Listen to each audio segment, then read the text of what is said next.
গ্রাম কার না ভালো লাগে। দেখুন, গ্রামে আপনি যখন আসবেন তখন রাস্তার পাশে, নদীর ধারে, জমির মাঝে বিভিন্ন ধরনের গাছ দেখা যায়।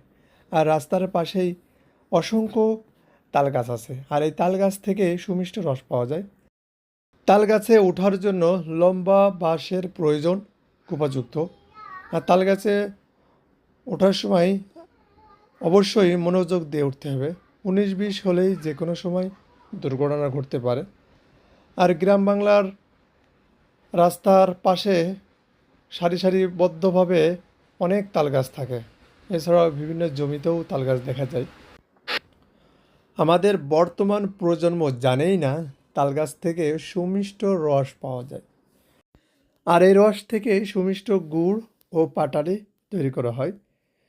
আর এই পাটালি এবং গুড় গ্রামে 300 থেকে 400 টাকা কেজি বিক্রি হয়।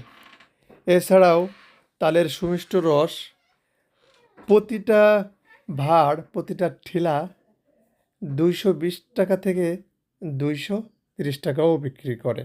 এছাড়াও প্রতি গিলাস রস 10 টাকা করে বিক্রি করে। আমাদের গ্রাম বাংলার ঐতিহ্যগুলো বর্তমান প্রজন্ম জানেই না যে তাল রস থেকে সুমিষ্ট রস পাওয়া যায়। তাই আমাদের গ্রাম বাংলার অনেক ঐতিহ্যগুলো আস্তে আস্তে হারিয়ে যাচ্ছে আমাদের মাঝ থেকে।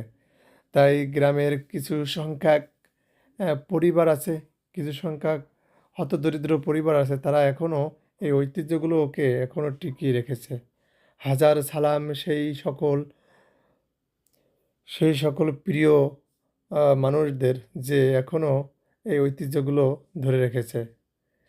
আর তাল গাছের সুমিষ্ট রস পেতে হলে কিছু ভাঁড়ের প্রয়োজন। প্রতিটা গাছে 7টা থেকে 8টা ভাঁড় পাতা হয়। আর এই ভাঁড় থেকে প্রতিদিন একটা গাছ থেকে 10 থেকে 12 লিটার রস পাওয়া যায়। তাল গাছের সুমিষ্ট রস পেতে হলে প্রতিদিন তাল গাছের যে জট বা মোচা বলা হয়, এটা 3বার কাটতে হয়। সকালে একবার কাটতে হয়, দুপুরে একবার কাটতে হয় এবং বিকালে একবার কাটতে হয়।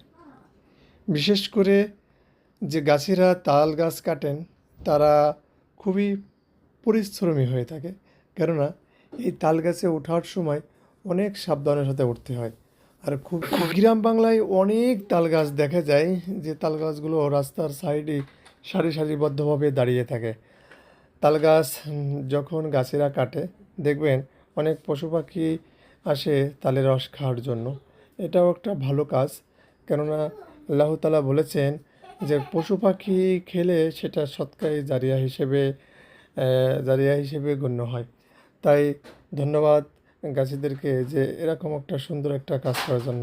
ধন্যবাদ, ভালো থাকবেন, আরও ভিডিও দেখার জন্য।